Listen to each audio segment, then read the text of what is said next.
Hey everyone, I initially made a Pails and Rails video that I am now unhappy with. I'd like to give a little bit further clarification into what Pails and Rails are, why we do the pails before the rails, and the benefit of doing a couple Pails and Rails in a row.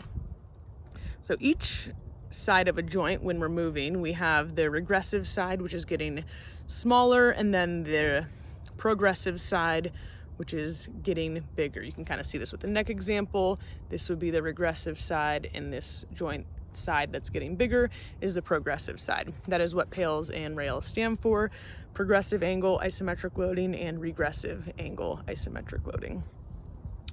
We do Pails and Rails to expand the capacity of the joint, and in both ends of range of motion. We want the longer range of motion to get stronger at length, and we want to create more range of motion in the regressive side of the joint. We do the pails first because they're a little bit easier for people to control. There's not the cramping aspect of it, for one, which makes it nice. And for another reason being that when we do this type of work, we are inhibiting what's called the stretch reflex.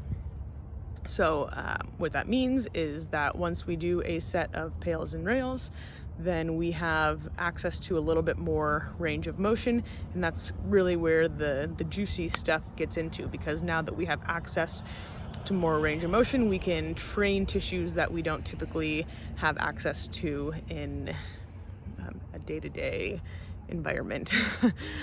So the Pails contraction starts with a 2-minute stretch, so we can really truly get to end range. We start with our Pails contraction, which would be pushing down into the progressive side, and then the Rails contraction is lifting off, which if you are truly at your end range, which we are hoping you are working there will not be much or any of a lift off, ideally none, even though you're still getting the regressive tissue to work and become more durable.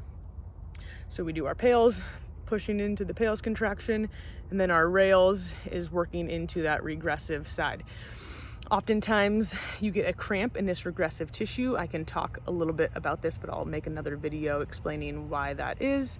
Basically, our muscles aren't used to contracting in that range of motion, so we get one giant firing of the muscle, is a brief explanation of that.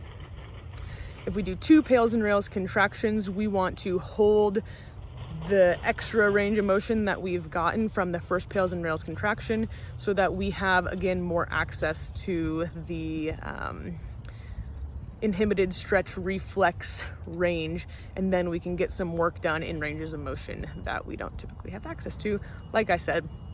So that's Pails and Rails. If you have a question or if that doesn't make sense, drop it in the comments and I hopefully can clarify this for you.